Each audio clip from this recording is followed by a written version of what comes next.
one thing before I get into Gnothi Seauton. And I was walking outside when I was going back home from the park, and I noticed, you know, they're building some new buildings for, I don't know, older people, younger, I don't know, and it says we're building a comforting home for all ages. And I was thinking, well, basically talking to myself, but and I don't care if other people think I'm mad, but because sometimes, you know, it triggered me, obviously, but things should trigger you. I want to be triggered because, you know, I don't accept everything. And life is a conflict, so just embrace it. And no, I don't want this comfort, all right? I want to live in the most dangerous area in the whole world, all right? I want to live on the top of Mount Everest. That's where I want to live. And I want this Mount Everest, this place, to shape me. That is what I want to do, all right? Because that is how I get stronger than every single person on the planet, all right? Not just, you know, it's a metaphor, but also, you know, physically. And I was also thinking of the reality and zeroing in on what reality is. And, you know, we have all these beliefs in our heads, but reality is reality, and that is what we should love the most. We should love reality the most. The vision we have of ourselves that is closer to who we are in reality, and when these are matched, that is the best. This was a little bit low. All right, so sometimes, well, I used to sometimes look at my Oxford Dictionary of Philosophy. Looks like this. And this is an old edition, I guess. It's from 2000, what is it? Second edition revised. It is first published 94, second edition 2005, and this revised version 2008. So it's quite old now, but I love it. All right, so because sometimes you can get inspiration this way. All right, this is a different way of getting inspiration. You can get a dictionary like this, but with a subject, and you know, Oxford, obviously it has a long history and one of the oldest universities. The oldest university is actually in Bologna in Italy. I believe that is the oldest university, if I remember correctly. It's older than Oxford. Let's see here. All right, so yeah, Abelard. Well, one day I had an idea that we might go through the whole thing. What if we went through the whole thing? Every you know, terminology here, going through everything and commenting on everything. That would be interesting. You would see all my thoughts that way. Well, not all thoughts, but you know, my thoughts against other people's thoughts or ideas. But I like this. So I used to say de omnibus de dubitandum est, you know, doubt everything, but I don't believe in that anymore. You can't doubt health. Now, I like this. Ab esse ad posse valet consequentia. From the fact that something exists, it follows that it is possible. You see, health exists, it is possible. Getting a body through calisthenics, it's possible. You see results from others, those who have achieved these goals, and you emulate, and obviously it works. Now you will emulate, but something will work for you, and then something else will work better for you than this other person, because we're not all exactly the same. But most bodies are the same, and most psychology is the same. So, oh, he's cito te ipsum, know thyself. Right, so I want to talk about Gnothi Seauton, know thyself. So Abelard also talked about knowing yourself. But in Latin here, cito te ipsum, know thyself, is a treatise on ethics holding that sin consists entirely in contempt for the wishes of God. Action is therefore less important than states of mind such as intention. Now, I am against that because, first off, I don't believe there is a God, because for me, perfection is non-existence. All right, there has never been perfect. I've never seen perfection. I've never seen perfection. Not even Thus Spoke Zarathustra is perfection. Not even the Silmarillion is perfection. The best books and the best work that I've ever, thought of, it's still not perfect. Even some poems that I love from myself, from my own poems, and I feel like, all right, so this is perfect, but it's never perfect. My idea of my next book, it feels perfect, but it won't be perfect. I know that it won't be perfect because perfection doesn't exist. And well, when I say doesn't exist, I mean perfection exists as non-existence. But when you say it doesn't exist, like Parmenides, when he said, doesn't exist, existence, non-existence, not existing.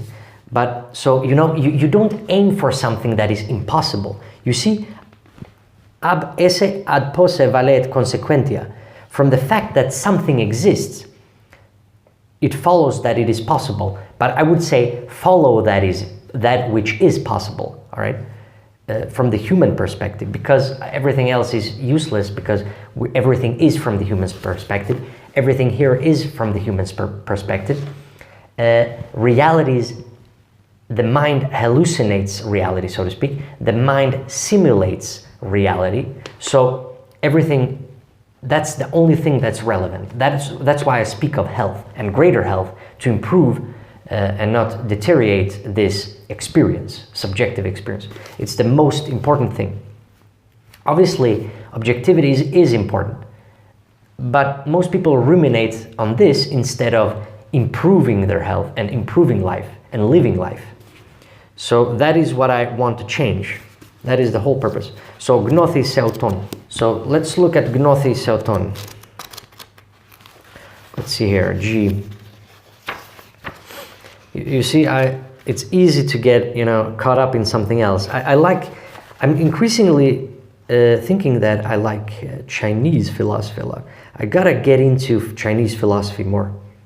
Like Sun Tzu, or however it's pronounced, realistic Chinese Confucian.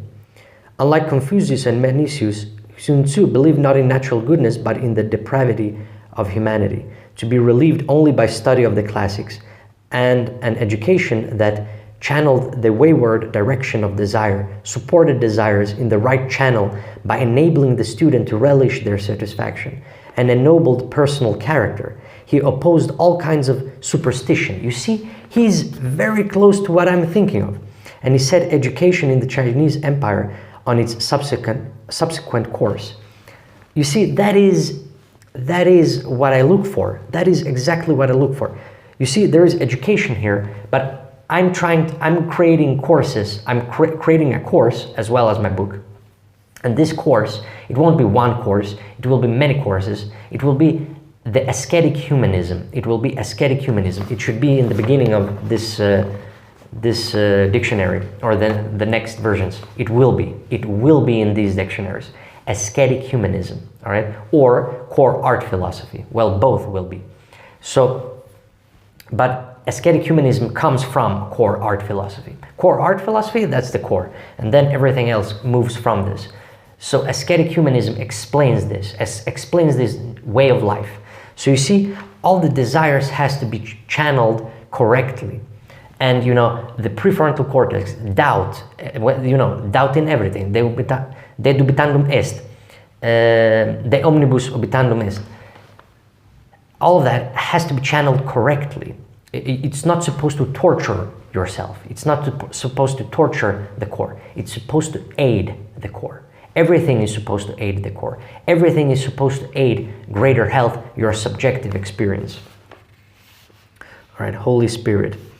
Well, there is no such thing. Pneumatomachy, denounced by Saint Athanasius. So yeah, there are actually some Christian theologians that don't believe in the Holy Spirit at all. And in some sense, holism here. The doctrine emphasizing priority of the whole instead of its parts. So in some sense, yeah, my philosophy is holistic health, but it is also the individual parts. It is the individual parts and the grander thing. So I have both, and all my courses will explain this. So this is an ascetic life.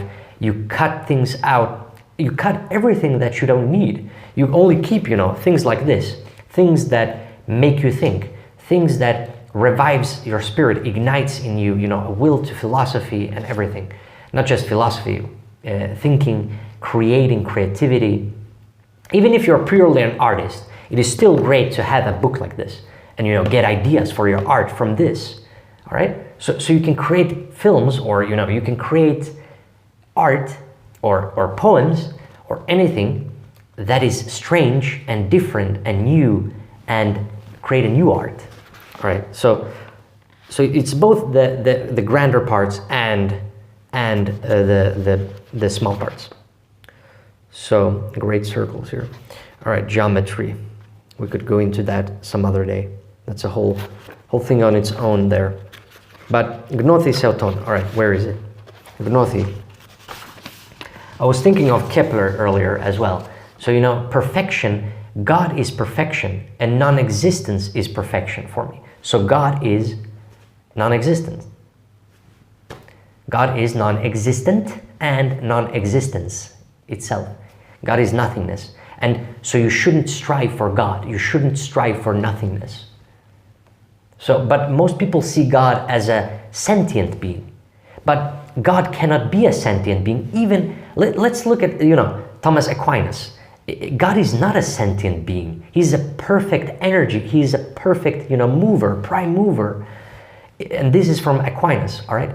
So he doesn't see God, in this sense, because that is low, that is low. So if I was a believer, if I was Christian, that would be a low God, all right? To me, the Father would have been, God would have been the prime pure energy mover, creating the imperfect. So the perfect created the imperfect, because the perfect was bored. That was what I said earlier about my battery. I had some problems with the recording, because there is always something that happens. All right, there is always something that happens. So either it was the battery, or I didn't click. I didn't make sure to click, but I'm pretty sure I did. But it doesn't matter. Imperfection, and the struggle. But it's okay. I still have the thoughts in my mind here. You see, I'm still repeating everything, because I've thought about this. It's not just now I think about this. I've thought about this for a very long time. For a very long time. Well, basically since I was 15 years old. So, I've gone through the meaning of life since I was 15 years old. At least since I was 15 years old. So it's not like I'm just starting with this. This has been within me, inner conflict, for a very long time. My book will show you a person that it's multi-layered. It's like 3 souls in one. When I finish it, I can't wait to just finish it and move on to my next book, and also show you the capacity, but also when you cut everything and when you sacrifice everything else, you don't socialize every single day, or you socialize a little bit every day in the evening, but you don't go partying. You have to sacrifice all of these things to finish your project. You have to finish your project, to be someone, to become someone, and to be someone. Functionalism, that's something I used to delve into, and that's in my book as well, a little bit. There are some, everything. My book is everything in one, the book that captured everything. And it's very subtle sometimes, and sometimes it's very on the nose, so to speak. So it's very, very strange book. It will be a very, very strange book. I won't cut anything. In fact, I'm adding stuff, because I've learned so much more. So that's why you will see sprinkled through the older me and the newer me, and you will see it. But, well, perhaps you will see it. If you watch my videos on YouTube, you will understand the book. You will understand my videos as well much better. But hopefully I've explained myself greatly before that. And you see, I always watch my videos. I always, I get very ultra self-aware. And I've always been like that, and listening to noise. That's why I've always been easily distracted. That's why all my YouTube videos are easily, but I always try to focus back on one subject, like Gnothi Seauton. I want this video to be Gnothi Seauton. But you see, I keep on delaying myself here. but that's because I want to share so much of me. I just want to share myself, right? Just want to give you everything that's needed to become great and non-mediocre. That is the most important thing. I know that I seem obsessed with that, but it is good to be obsessed with this, because that is how you find yourself, because that is individuality by definition. By moving away from the mainstream, you become your own stream. As I've said in earlier videos, I've explained that earlier. Where is it? Gnothi. Well, E here should be God of the gaps. All right. Gnothi. Yeah, gnostic means, knowledge, I believe. Yeah, knowledge, Greek. Gnosis. The root is found in agnosticism, diagnosis, prognosis, gnoseology, and so forth. Here it is. Gnothi Seauton. Greek, know yourself. Gnothi Seauton. The inscription found on the temple at Delphi, a profound rebuke to those who think they can gain wisdom without this component. You see, those who think they can gain wisdom without knowing themselves. In other words, building your character and developing character. And character is destiny, as Heraclitus said. But as I say, change your character, you change your destiny. And according to your inner desire, all right? Not according, and your higher desire, not according to the low state, all right? We are like atoms. That is what I explained earlier, I think, but I will explain again. We are like atoms. Atoms want to be in the ground state, but you got to push yourself upwards, literally doing push-ups. Well, not just physically, but also metaphorically. You gotta, and when everyone else pushes you down, you gotta push yourself up. You can see society, but you don't blame society. But you can see society because you own yourself, and it's bad character. Because you're always whining, and that's the mentality we don't want. We want strong people. We don't want weak, fragile weakness. The poor is great, the whole Christian, it's a whole Christian mentality, democratic mentality. That's why, Nietzsche, that is precisely why Nietzsche thinks democracy is Christian.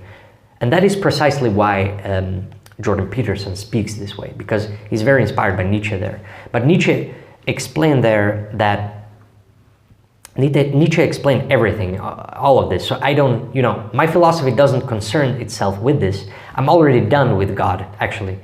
But it sometimes pops up again. And that's why, I make it even clearer. God is perfection and the unattainable.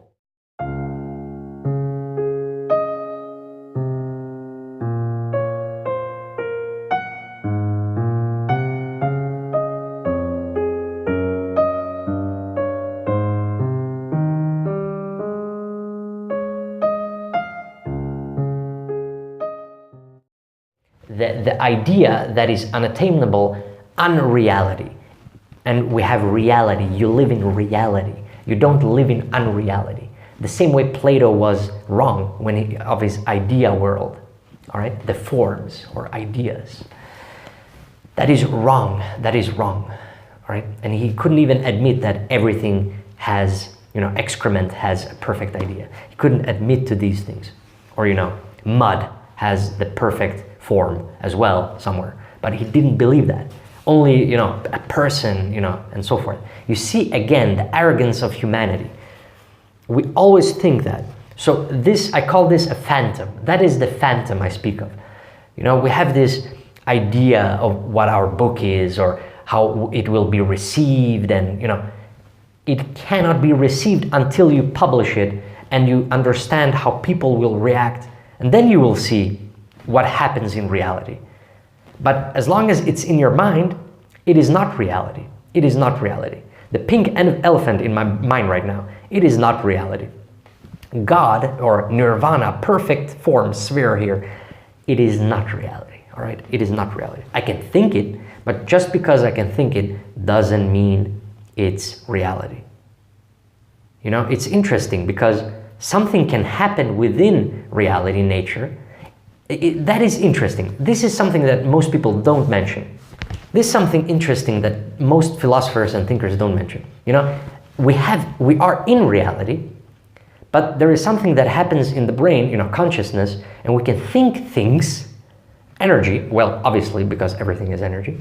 So there is some form of energy happening that can think and loop feedback in the brain that can go beyond actually, that is also why we're great as humans, that can go beyond, you know, what exists in reality. I can think of things that don't exist in reality. That is why civilization exists. You know, civilization didn't exist in reality. Then we created it. The same with books, the same with words, the same with, well, words technically is, well, words, well, even tools are intrinsic to nature in some sense, indirectly. So all of these things, the things we think of, even God, you know, the idea of God, all these things are indirectly existing because of us and indirectly exist in nature. So in some sense, God exists in nature, but only indirectly through ideas. But it doesn't mean, you know, physically that a God exists in nature. I hope you understand what I'm saying here. I think this is interesting. Perhaps this is where my channel should go, you know, because all of this is relevant to health, all right? Don't think that this is not relevant to health. It is mental health. It is not just mind games. Well, most people see this as mind games and entertainment, and of course I enjoy it, but it doesn't mean that, you know, it takes a lot from you, and it doesn't mean that it doesn't, you know, it's still inexperience in the subjective experience. So in some sense, of course, playing video games, for example, of course that is part of the human experience in some sense. You know, when you're playing, you are in the human experience. But if you want human experience to be higher, your higher desire, and achieving your higher desires and your higher desired life, you must sacrifice these to get your higher desired life. For example, I want to be an author, but you can't just think I want to be an author. You have to create it. You have to create it. But it sounds obvious, but it is not obvious. The same way my physics teacher used to say, you know, obvious, but it's not obvious. They always say that. So you see, I'm inspired by all sorts of people. But Gnothi Seauton, you know yourself. To know yourself, you can't even understand this, you know. You have to work on yourself. You have to develop a character. You have to have a well-developed character before you can know yourself. You know, I knew myself. I've known myself like 3 times in my book. I can't wait to just release it because, but it's going really quickly. So you will get it soon. You will get it soon. I'll put it on Amazon or something. It won't be very long. I want to make an audiobook out of it as well, but we will see how quality will work. You know, I only have this microphone, so I'm not sure if that will work for audio quality, but I can actually put it in, Audacity and make it clearer. Anyway, know thyself. So to know thyself, you know, like when I spoke of this in the park, you know, when you push yourself like this, doing push-ups, all right? You know yourself. You're starting to listen to your own inner voice, your instincts, your intuition. That is knowing yourself more and more. But when I see people with these earplugs, and when I see people anywhere, you know, it doesn't matter where, all these people, and only also in their minds, but also worried, you know, you never listen to your instincts. You never Gnothi Seauton. You never know thyself. You never know yourself. You have to, you know, not just you have to, I mean, if you want to acquire this, this is what you have to do, you know. You have to start the basic routines, the basics in life, the basic rhythms of life. Routines are rhythms. You know, each and every day now looks the same for me, but I love it because, you know, I love each and every process, each rhythm. And then I have my Saturdays off, you know, with the chaos day. So someday we will speak of these books here. Steppenwolf, Narcissus, Stranger, and Myth of Sisyphus. and Thus Spoke Zarathustra, which I have talked about in my other channel, Red Chair Philosophy, but that will be more, you know, specific perhaps. I don't know. Perhaps I will put it here instead, because I think it's important. I mean, Nietzsche speaks of greater health, so it's perfect. It's perfect. So anyway, Gnothi Seauton at Delphi. You see, you can't gain wisdom without knowing yourself. You see, wisdom. Wisdom is, we can look up wisdom as well. You know, wisdom is knowledge through experience. You are utilizing knowledge in experience, and that is wisdom. So you can't just wisdom here. Let's find wisdom here. You see, I've dropped water on this. It looks terrible now. Where is it? Wisdom.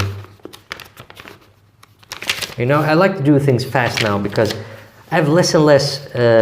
It's like I have something behind me. You know, something pushing me forward, like a force.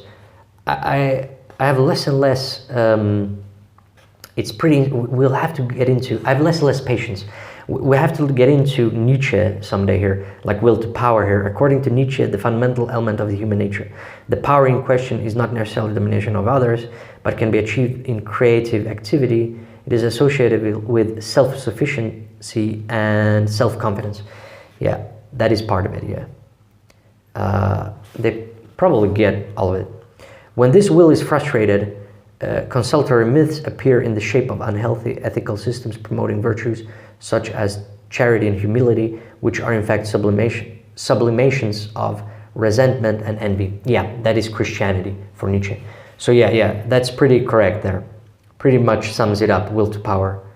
But you know, you could, it's a little bit here. It's not, it's very small here, but obviously it's a dictionary. It can't capture everything. But it's pretty good. This is pretty why. There is why also. Many explanations answer the question why. All right, so what did wisdom, right? So, you know, just keep on moving. Motion is life. Motion is life. And not being boring as well. I don't want to be boring. Wisdom. The traditional goal of philosophy considered to be some amalgam. You see, amalgam is one of my favorite words. Amalgam or amalgam? Amalgam of knowledge. Amalgam of knowledge. Spiritual profundity, stoical ability to put up with the evils, stoical ability to put up with the evils of the world, and practical ability, or phronesis, that's Greek, I believe, again, right? Or was it, doesn't matter. The myth of the cave recognizes the difficulty the wise man or philosopher will have in communicating his understanding to those who remain in the cave. The central you see, experience. That is experience. That is experience. But they're mentioning Plato here, Plato's cave here. So I think this is, I don't know. It's the so-called wisdom literature of the Bible includes the books Jacob. I don't know why it does this. You know, now this was terrible.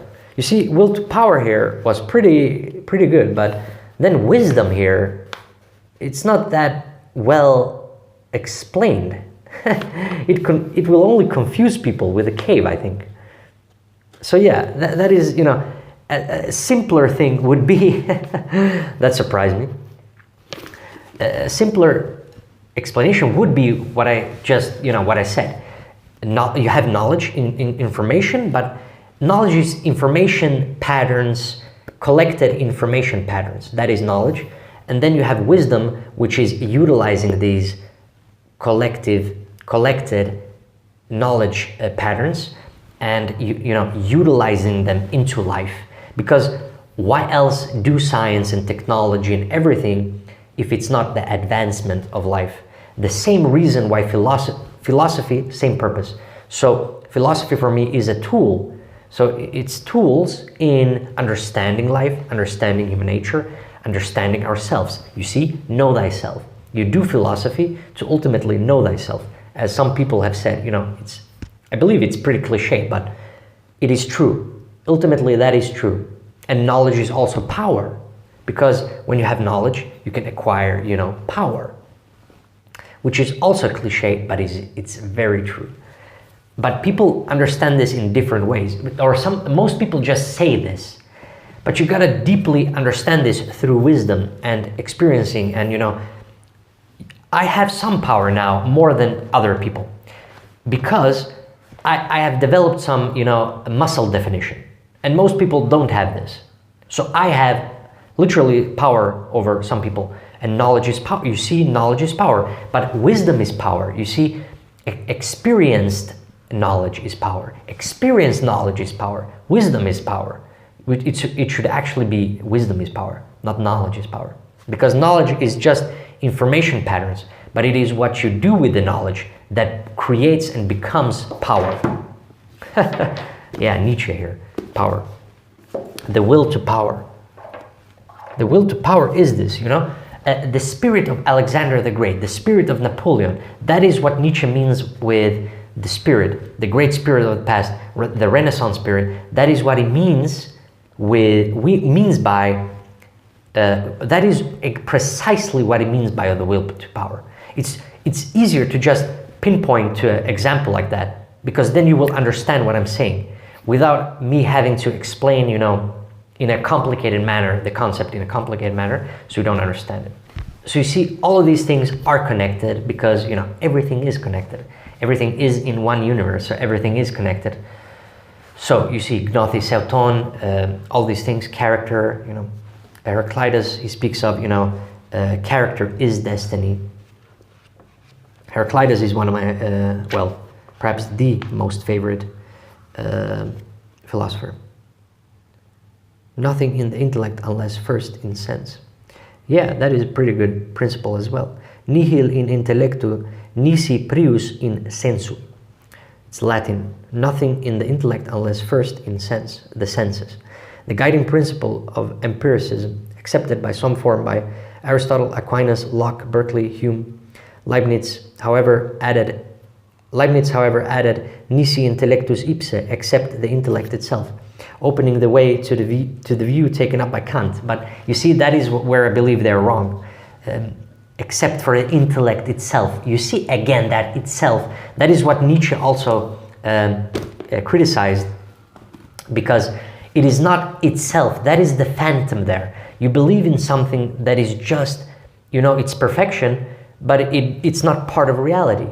So it hinders you, it hinders progress, it just hinders you. There is a reason why we drop most of what Kant says. There is a reason for this. There is a reason why most of it is not useful for us. And when I say useful, you see, useful in reality, wisdom, knowledge, gaining knowledge, and knowing thyself is important for wisdom, to gain wisdom. So, and you can't gain wisdom without knowing yourself, and without knowing yourself, you can't gain knowing yourself. You can't know yourself unless they're both connected. So unless you start experience. But of course, in the beginning, you will be a beginner, and then, you level up. It's the same way as in games, all right? I mentioned World of Warcraft earlier. You're level 1, you started as a level 1. I was Wazog, the hunter, orc hunter on Earthen Ring. If you remember, there might be some person there that knows who that was. That is me. Anyway, that would be fun if someone recognized or discovered who I was like that. But anyway, so perhaps maybe in the future. So this video will make sense in the future. But, well, now as well. So, you level up. You have this character of yours. You don't truly understand your orc hunter yet. You've just started. The same with calisthenics, the same with writing a book, the same with any project. You don't understand this yet. The same with YouTube. I don't understand this yet, truly. And then, thus, I don't understand myself yet, Gnothi Seauton. So, you see, but I understand myself when it comes to calisthenics now, because I have a year of experience there, a little bit more now. Well, it's about to get more, because it's actually March. So, I started with dumbbells from January to March, and then March, I started fasting as well. So you see, I know fasting, I know my body more. I've gotten to my instincts, So, and that is the aesthetic humanism part of it. You see, we keep the humanity, we keep the human part, the emotions, the feelings, the thoughts, contemplation, creativity, writing, well, you know, solving problems. It doesn't have to be, you don't have to be author to apply the aesthetic human. So, what I want to say here, so in World of Warcraft, you know, you go from level 1 to 60, or now it's more than 60, but when I played it was 60. I think they call it vanilla now, vanilla World of Warcraft. So, but, you know, it wasn't vanilla, it was, I loved the game, you know, I loved it. I loved talking to my friends there, you know, and I played with my friends, and I learned, you know, I got new friendships there, and, you know, but, and, you know, I understand all of this, you know, Thunderbluff, the music there, in the morning in reality, and then I'm playing in the morning, or until the morning, I just loved it, you know, or fishing, you know, trying to get this, getting better at fishing, but instead, you see, that is precisely my mission here. Instead of in the game, you love fishing in the game, instead I want you to love fishing in real life.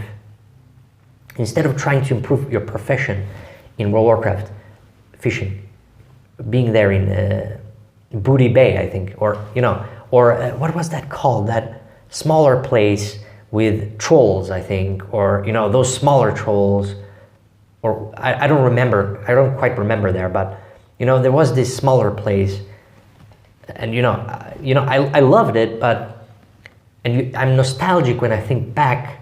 I'm starting to forget a lot of it, because, you know, it's useless to me now. Now it's useless, but, you know, I used to revel on it, you know, all the time, but, you know, the past is dead, long live the future. And, you know, I love my past now, but you don't revel in it, because I love my present more, and I love my future even more, you know. The struggle, all of it, I love all of it. So, you know, I need some air here. It's getting hot. Whew. That's good. All right, let's get in some air. I love this aloe vera here. All right, I know I'm touching it in the videos, but I love that. You know, I love plants. I love life. I love life. I've always loved life.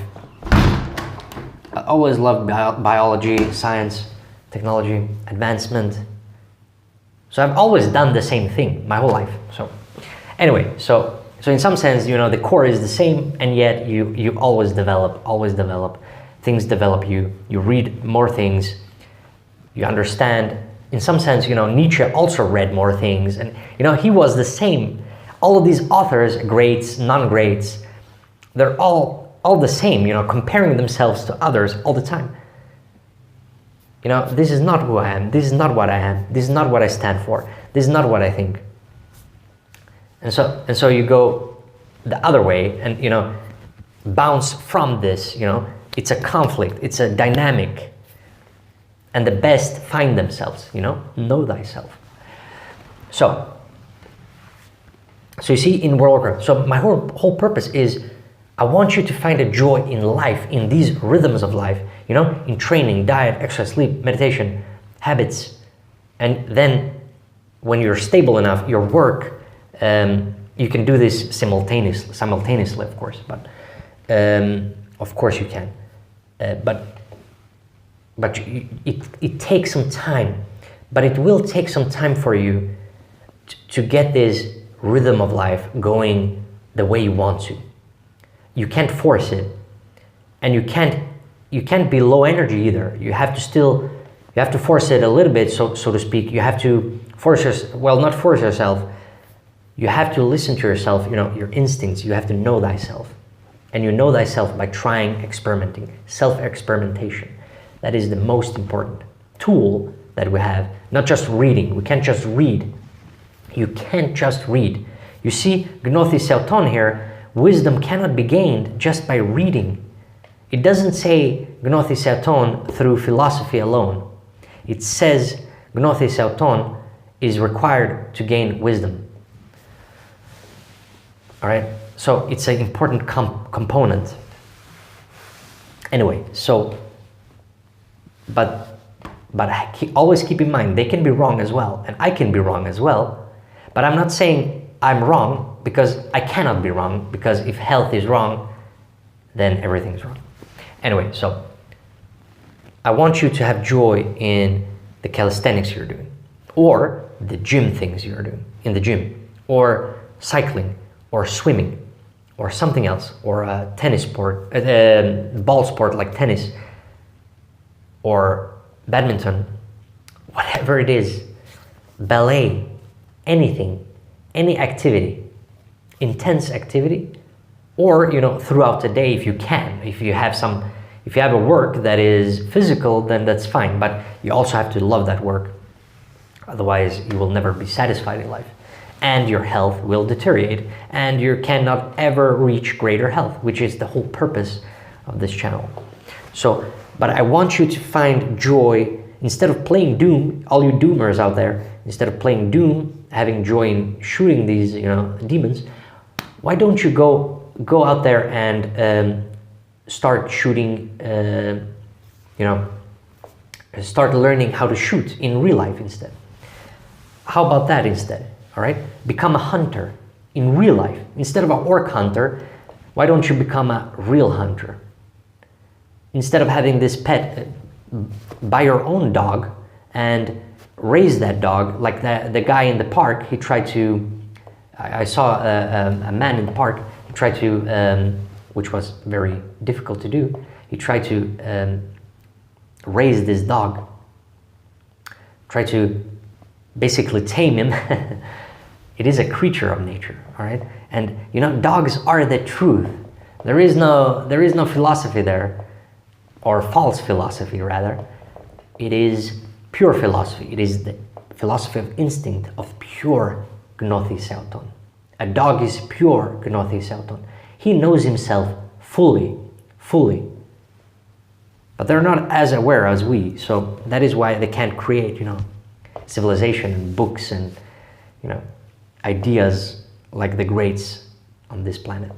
So, well, they're also part of this planet. So, but anyway, so I want you to find this joy in these processes, in calisthenics, a joy in self-experimenting, in finding calisthenics and the version of calisthenics that you want, or the gym equipment that you like, or, you know, the swimming. You know, there are different ways of swimming as well. So the way you like and desire and want to learn more about, and see your limits and your capacity, the challenge. See it as a challenge, and you challenge you always chase your own shadow. You know, your own shadow behind you. That is what you're competing against. Now, obviously, you can compete with others as well. There's nothing wrong with competition. We've always had it. You know, the Greeks invented the Olympics. The Greeks invented all of this, and the, you know, Athenians, they looked up to the Spartans. You know, even though they hated them, they hated each other, they still admire them because of that greatness in health and in, well, in some sense in health, and in a lot of ways it was death often, but still, you know, they achieved something that hasn't been achieved. It doesn't matter that we have the tallest, you know, buildings today. That is nothing compared to Sparta, ancient Sparta, not today's Sparta, ancient Sparta. It is nothing compared to it. It was a unit. Sparta was a unit. Amazing. It was amazing. It was a military state, but it was amazing, incredible. It was genius, and, you know, aesthetic, and it was human as well. So you see, it was pure aesthetic humanism in some sense. So anyway, it's getting hot with the sun here, but that's okay. Okay, so I want you to find that joy in not just training, in diet as well, in the way you work. You know, for example, 10 pages each day, or, you know, 5 pages or 4 pages or 1 page. That's better. Start with that. Start small, and then you build you know, you build from there. It's always like that. You do 10 push-ups. You don't go with 40 push-ups if you can't do 40 push-ups. And it's better if you know, divide it into sets. The same way with everything else, you know, you have chapters, you have, you know, passages, you know, it is not all just the same thing. So, well, it is in some sense. So, that is all I wanted to talk about when it comes to Gnothi Seauton and knowing yourself, knowing thyself. If you have any questions, you can comment down below, of course. Doesn't matter what it is, if it's something specific in this video, but if it's something in other videos, ask away. It doesn't have to be everything that's in this video. You can ask me anything that exists. You can ask me anything that exists. All right, so it's getting hot here. The sun rays are just right on me here. So